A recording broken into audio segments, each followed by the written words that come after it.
Hi guys! For today's vlog, magluluto ako ng dinner namin ng anak ko.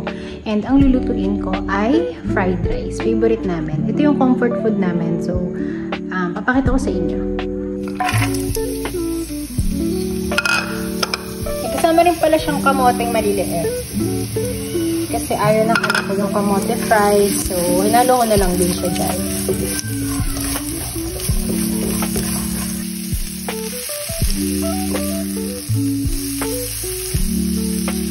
Siyempre, mas masarap pag may egg. Ayan.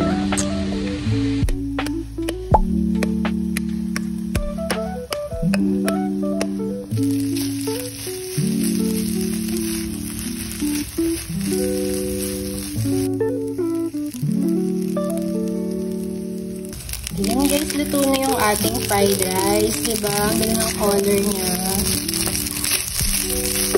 Medyo i-dry lang natin siya ng kaunti pa. Ayoko kasi yung fried rice na medyo moist. Gusto ko yung medyo dry siya.